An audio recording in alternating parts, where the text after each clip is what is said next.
Hey guys, this is going to be a review of the Dell Inspiron Duo. It's a pretty cool little tablet netbook that runs pretty fast.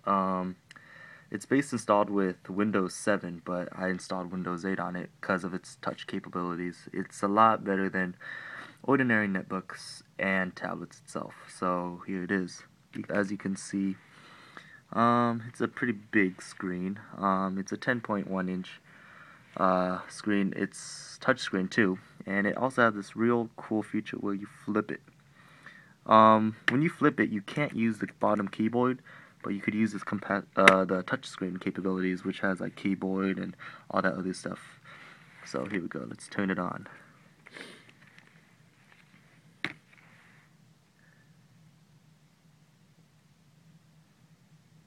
Alright, here we go. It's turning on. Some other stuff about this. What else is there about this? It's really worth it. I got this for $350. A lot of people would buy maybe like an iPad and stuff like that. However, you're getting two for the price of one. You're getting a nice netbook while having touchscreen. So as you can see, I could use a mouse, on-screen mouse, to lift this cover up, but instead I'm going to use, of course, touchscreen. Boom. It's pretty cool. And then there's actually, because Windows 8, it makes you log into your own Microsoft account. Let me put in the info. Alright, now it's logging in. It's kind of like Chrome, I guess. And now here's Windows 8. It's pretty cool. Oh, whoops. I put it in desktop mode. But anyways, it's because Windows 8 default doesn't have the little start orb. I put it on to make it easier to use. As you can see, I could use the touchpad just for going to the start menu, or I could use touchscreen, and bam, and do everything with touchscreen. It's fairly accurate. You probably won't notice it as nice as like the iPad. The iPad probably has a nicer touchscreen. However, it works really well, and I haven't had any big problems with it. Now, let's see how to. Alright, let's go to the start menu. Well, having some trouble. See, what can I do? As you can see, Windows 8 has these really cool touch features.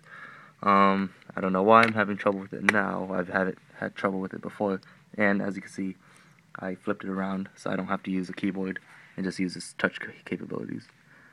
Alright, there we go. Now I've got it. So, yeah, it's really responsive. Damn, but sometimes that happens.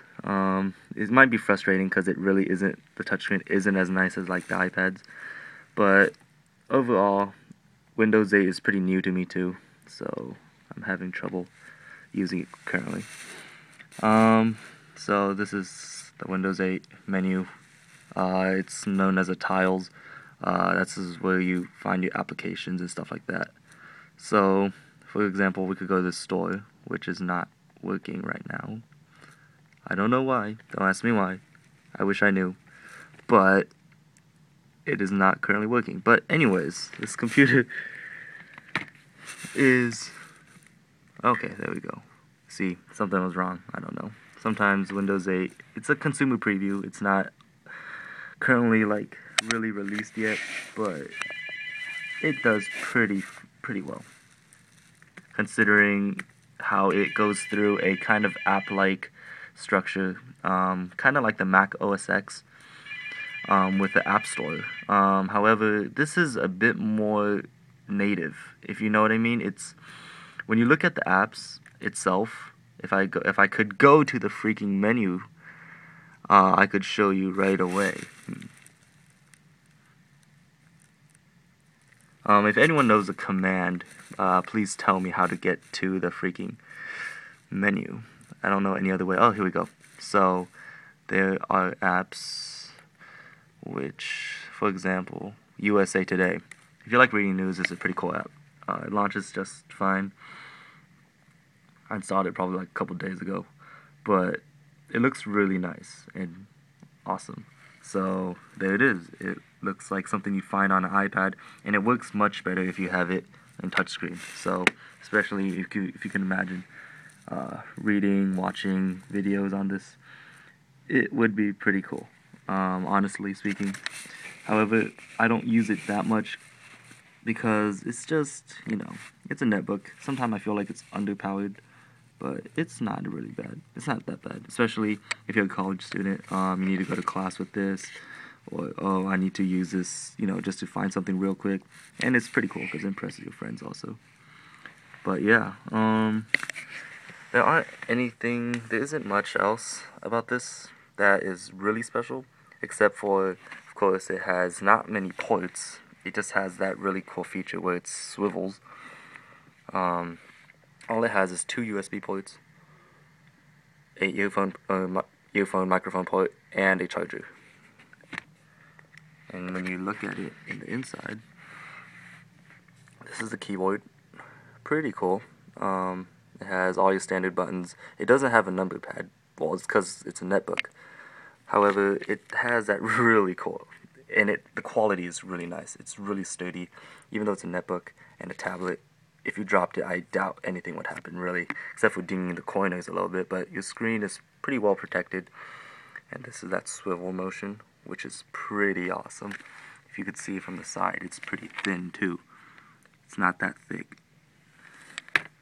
And when you swivel back, the keyboard works again, and so does the touch for the mouse. It's really fast. I just downloaded Windows 8 because the touchscreen features for Windows 7 weren't as nice.